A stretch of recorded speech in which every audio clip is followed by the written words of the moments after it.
ህይወት ኣብ ህይወትና ሓንሳእ ዝረአ ተመክሮ እዩ።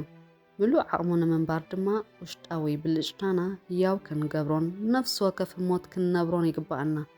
ገለገሌና ብዘይ ጥዑም ተመክሮታት ስለ እንደናገር ኣብ ህይወት ዝኾነ ይኹን ነገር ዋጋ ዘለዎ ኮይኑ ይስማዓናን እዩ። ናይ ምንባር ኒሕ ምስ ነጥፍእ ኣብዛ ዓለም ዘለና ዋጋ ምስ ንስእን ናብ ሓዘን ተስፋ ምቑራፅ ጭንቀትን ከብፅሓና ይኽእል እዩ።